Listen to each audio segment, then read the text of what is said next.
Introducing a groundbreaking innovation in engine technology, there is no engine on the planet that can achieve better efficiency than these engines.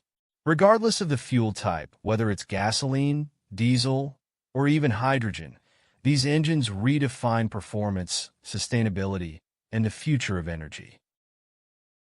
When someone says, well, that was obvious, anyone could have done that, what's your response? They didn't. Well, I'm the founder of the company. I founded it about 14 years ago. I'm a theoretical physicist, but also an inventor. I have 114 patents.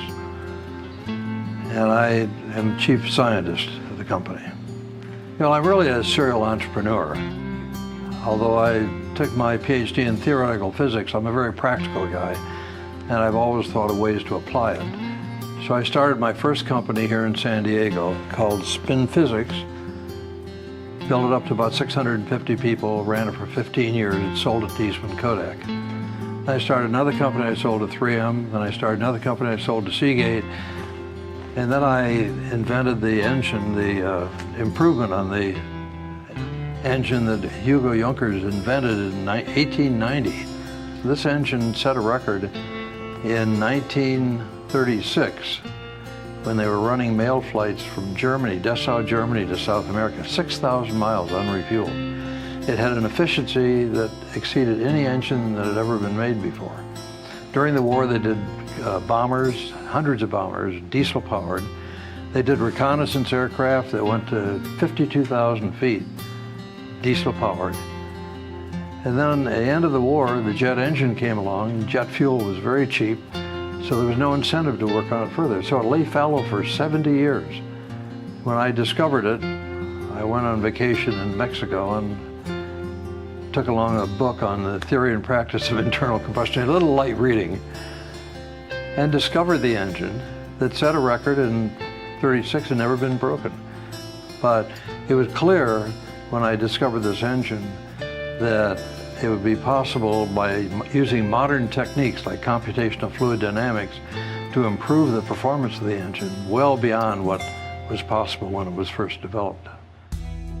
So around 2001, I discovered the engine, and at that time I had a very close friend, John Walton.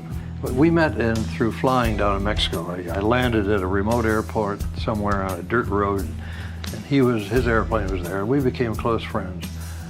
And he offered to invest in the company, and I told him I don't invest with friends. But after we get the risk out of it, I'd be glad to talk to him. And one day he called up and said, I want to come down and convince you should invest with me. And he had a very compelling argument. He said, I don't care how good your intellectual property is. This thing is so big, you could be bled to death through litigation, spurious lawsuits. You need a deep pocket. And he described a company he had where they had deep intellectual property. They found a major European, Japanese company was infringing their patents. They brought it to the attention of the company and they said, okay, well, we've got a $10 million war chest. How far would you like to take it? They said, maybe we better tell you who we are. John had a net worth of about 20 billion at the time. So it was a pretty compelling argument. So we formed this partnership. And 2 days before we fired the engine for the first time, he was killed in an aircraft accident.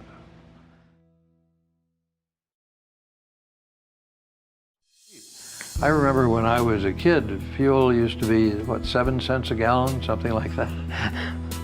It's ridiculous.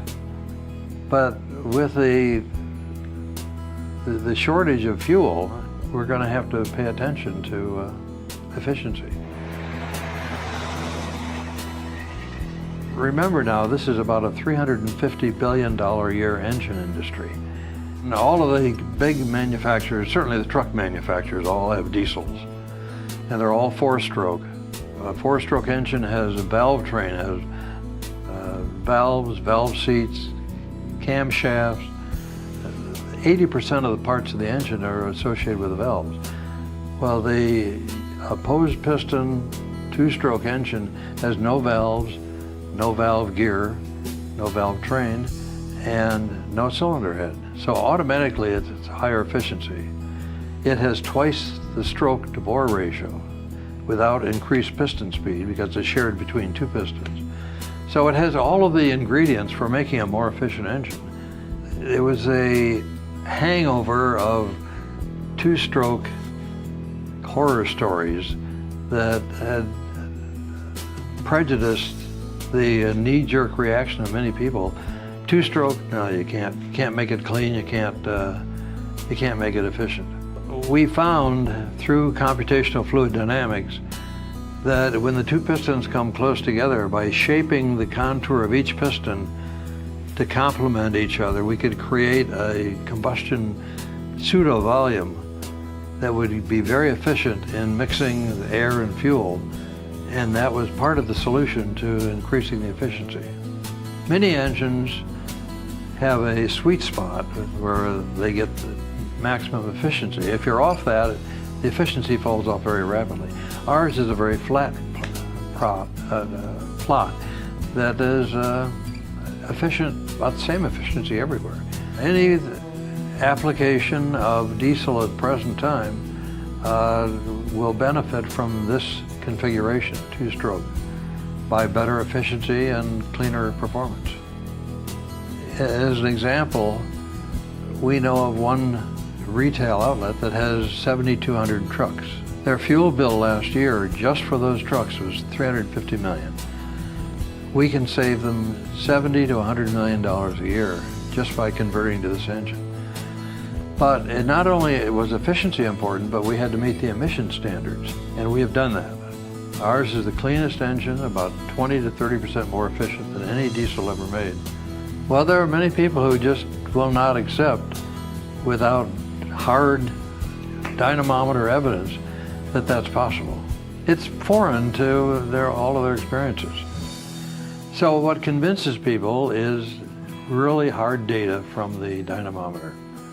And they come here and they see it and they say, wow, we wouldn't have believed it.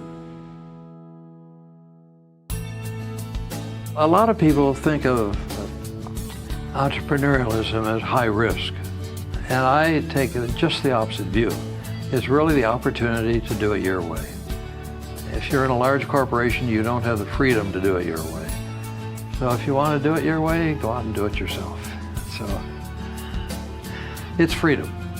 That's what entrepreneurialism is about, not risk-taking.